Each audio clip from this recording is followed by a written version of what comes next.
Fils du Très-Haut, le Seigneur Dieu lui donnera le trône de David, son père.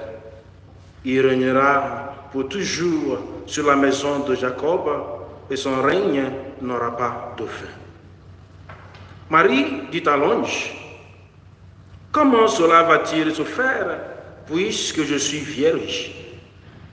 L'ange lui répondit, « L'Esprit Saint viendra sur toi et la puissance du Très-Haut te prendra sous son ombre. C'est pourquoi l'enfant qui va naître sera saint et il sera appelé Fils de Dieu. Et voici qu'Élisabeth, ta cousine, a conçu elle aussi un fils dans sa vieillesse et elle en est à son 6e mois, alors qu'on l'appelait la femme stérile, car rien n'est impossible à Dieu.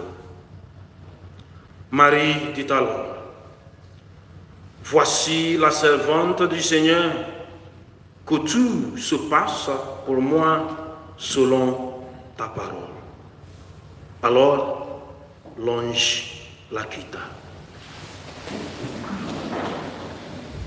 Acclamons la parole de Dieu. Louange à toi, Seigneur Jésus.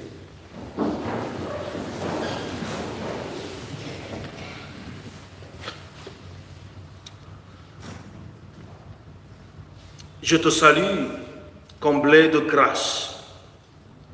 Chers frères et sœurs, au-delà d'une salutation, cette parole de l'ange est une nomination.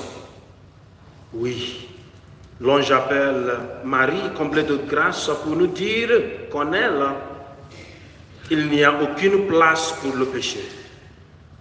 Et c'est l'un des fondements bibliques de l'Immaculée Conception de la Vierge Marie que nous célébrons aujourd'hui. En outre, célébrer cette grande solennité au cœur du temps de l'Avent est comme une invite pour nous, chrétiens catholiques, à imiter Marie si nous tenons à accueillir le Sauveur dans nos vies comme il se doit.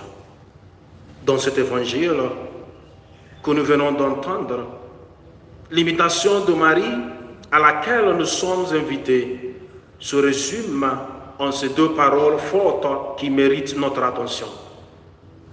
La première parole forte est la question que se pose Marie après l'annonce de l'ange. Comment cela va-t-il se faire puisque je ne connais pas d'homme? Elle sait qu'humainement parlant, ce grand projet de Dieu qui lui est proposé est vraiment irréaliste pour sa situation. Mais c'est justement en cela que Dieu nous permet de comprendre que ce que Marie est devenue n'est que pure grâce.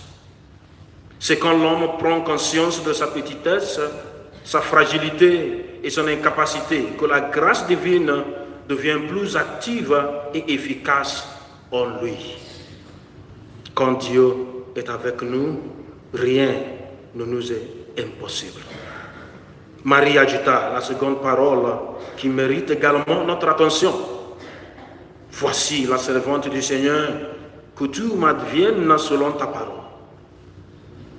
C'est un oui qu'elle va sans cesse renouveler, sans murmurer contre Dieu, de son village natal à la crèche de Bethléem et de la crèche jusqu'au pied de la croix.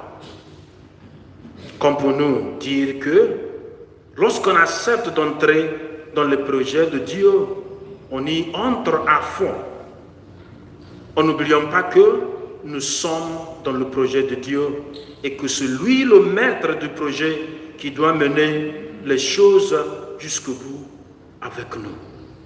Ainsi, même quand le contrôle des choses nous échappe, en persévérant dans l'effort, continuons de renouveler notre oui avec Dieu, afin qu'au-delà de la croix de nos épreuves, Dieu continue de faire son œuvre par nous, avec nous et pour nous.